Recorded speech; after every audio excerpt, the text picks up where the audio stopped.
Hola, bueno pues ahora vamos a implementar el programa de Selecciona usando el paradigma procedural y en particular utilizando la estructura de for o de para.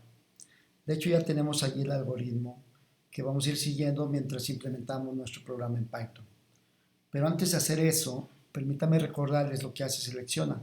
Selecciona recibe una lista y una función que es una función predicado.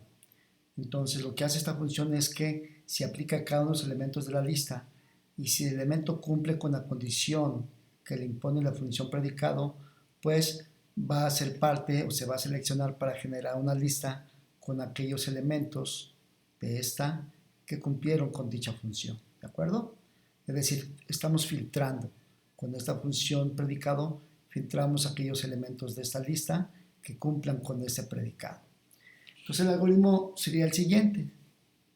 Sería muy sencillo, sería para los elementos de una lista, si la condición, es decir, mi función predicado, aplicada al elemento se cumple, al elemento de la lista, ve generando una lista con dicho elemento.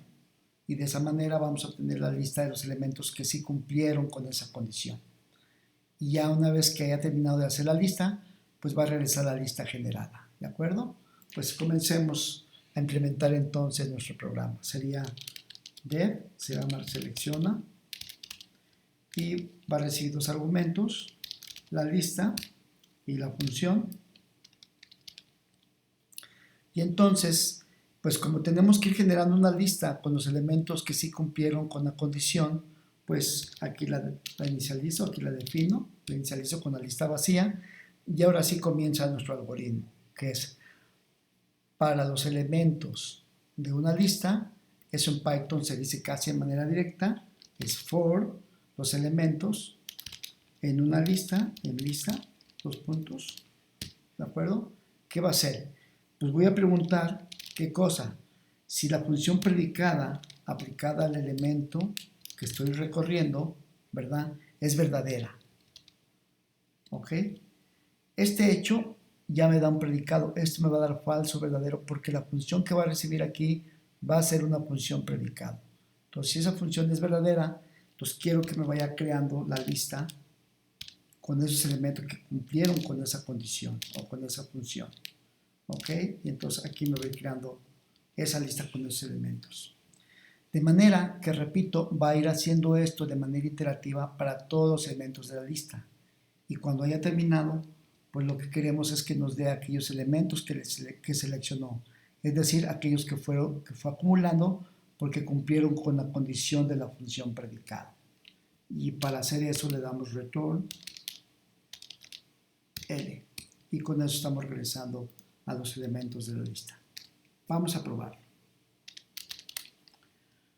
Print, y si aquí le digo selecciona y le doy como argumentos, digamos, a una lista cualquiera, 1, 2, 3, 4, 5, 6, y le digo que quiero que me dé todos aquellos elementos. Voy a definir mi función con una función anónima que es lambda, que me dé todos aquellos elementos para los cuales x sea menor, ¿verdad?, que 3.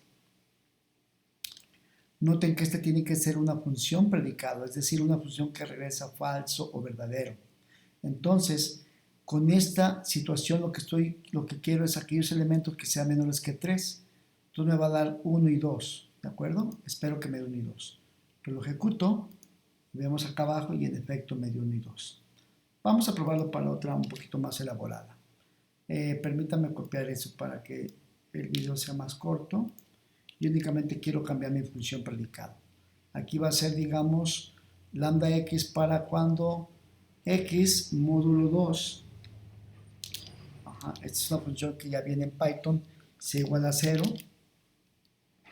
Eso quiere decir es que cuando la x dividida entre 2 sea igual a 0, lo que en otras palabras significa dame todos los pares de esta lista. Entonces espero que me dé 2, el 4 y el 6. Voy a ejecutarla y en efecto me dio el 2, el 4 y el 6. Y de esta manera vemos que nuestra implementación del programa selecciona utilizando el paradigma procedural, en particular utilizando la estructura de para o de for, está trabajando. Hasta luego.